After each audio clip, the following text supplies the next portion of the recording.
morning. This is Pastor Jeff once again for In the News. Now, this is a story that my beloved Snooky Wookie Dookie Pookie found yesterday, and she's a wonderful source of insanity in the news. So, we're going to read this article from the College Fix.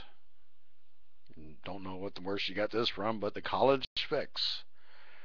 And it reads, and I know, Joanne, you're not going to like this. Joanne's from Tennessee. Tennessee lawmakers aim to censor Vanderbilt over religious liberty violations. Right. Here, let me read a few little cracks here. Tennessee lawmakers are looking for ways to censor Vanderbilt University in the wake of the university's crackdown on student religious groups. This week, they are considering a bill that would revoke state recognition for the Vanderbilt University Police Department. First reported by Fix contributor Kyle Blaine in September of 2011, Vanderbilt's so-called anti-discrimination policy prohibits student religious groups from requiring that their own leaders to hold the belief of the group itself. Now, I don't understand that. How in the world? Now, just mind you for just a minute, we're reporting this news based on a uncommon perspective. When a religious group or a Christian group connects with this world society in any way, shape, or form, why do they not expect these kinds of violations? That's my first point. And I've been saying this for years now. I really have. I've been saying this for a very, very long time, that we as believers need to separate from this world. Meaning, I'm not talking about getting out of the world. I'm talking about like sequestering ourselves, as entertaining as that may sound. But when we sign a covenant with this world's government, that gives them a foothold in our operations. Amen, somebody? What it does is it gives them a foothold into the ability to dictate what they do or what we do.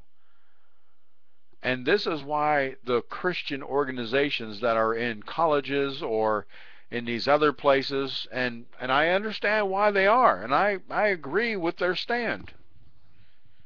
I agree with their stand. Excuse me while I adjust my headset here.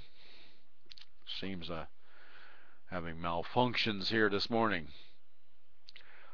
And I agree with the, to stand and make your college experience a, mentally with the Christian philosophy. I get that. I really do. I get it. And I agree with it. But this is the problem when you step and you get in bed with this world. And we're going to see more and more of it. Mark this down. We're going to see more and more violations of the government and the system, the logistic system, trying to impede what we do as Christians and saying that we're exclusionary. And I'm going to tell you straight up, we are. Hello, we are exclusionary.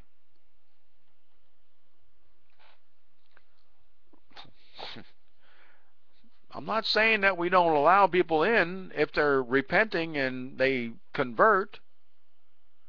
We let them in. Come on in. Yay, come on in. But don't expect this world to go down peacefully. We're going to read some more because I want to show you the insanity of these people.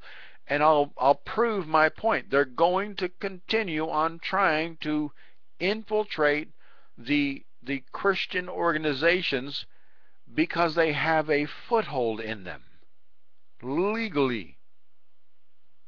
I'll show you. Scrolling down, I'm going to give you the link. Christian or College Fix reported at the time. Listen to this. The Christian groups in question, Graduate Christian Fellowship, Christian Legal Society, Fellowship of Christian Athletes, and Sigma Pi Lambda, or Lambda, whatever, were placed on provisional status in April after the Office of Dean of Students concluded that the organizations were not in compliance with the university's non-discrimination policy. The non-compliance issue is the same for the four groups. Now, this is the fun part. Each group's constitution contains a clause which restricts leadership positions to individuals who share the group's core religious beliefs. I agree. People have come back to us and said, "What do you mean? This is faith-based. This is faith-based. This is our values. If we change that, we are not who we are." And what we've done is we've listened. Right? Now, listen to this.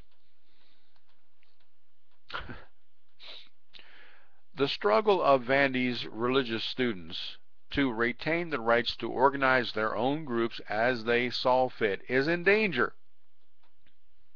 Go figure, right?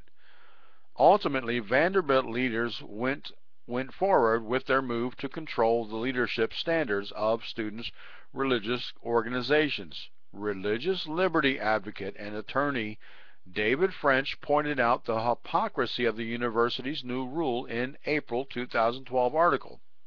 This is the article. The university has decided that its religious organizations are subject to so-called all-comers policy and must be open to non-Christian leadership. At the same time, buckle up, Batman. At the same time, it has exempted the university's powerful Greek organization, allowing the campus's most discriminatory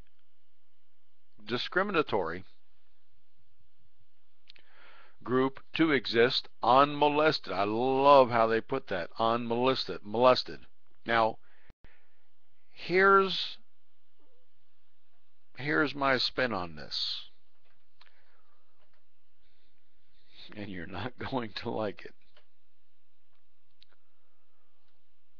When we as Christians are sleeping with the enemy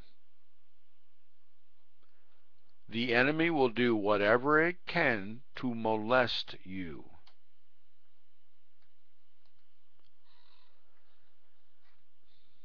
They have no other choice. That which is darkness will always fight against that which is light. There's no other recourse for them to do other than trying to dissuade anybody from following that said light. It is a fact. It is a Bible stand. It is a scriptural reference to knowing that everything that is of the flesh will fight against that which is spiritual. So these things, you might as well buckle up, Batman, because it's going to happen again and again and again and again.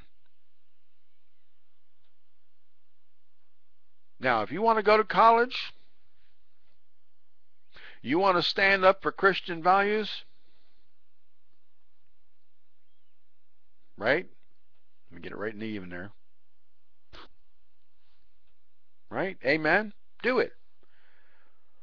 but be prepared for war. Do you understand what I am saying? Don't sit there and whine and boo-hoo about the trials and tribulations of all the things that we got to deal with. This is what pisses me off more than anything about today's Christians. You're a bunch of pansies. Sorry, drooling on myself. You're a bunch of pansies. Get over it. Fight for what you want to fight for. Rock on. Have a blast. But don't sit there and expect the world to revolve around you. It doesn't happen. Oh, did that truth hurt? Oh, I am so sorry. Well, once again, this is Pastor Jeff for In the News signing off until next time.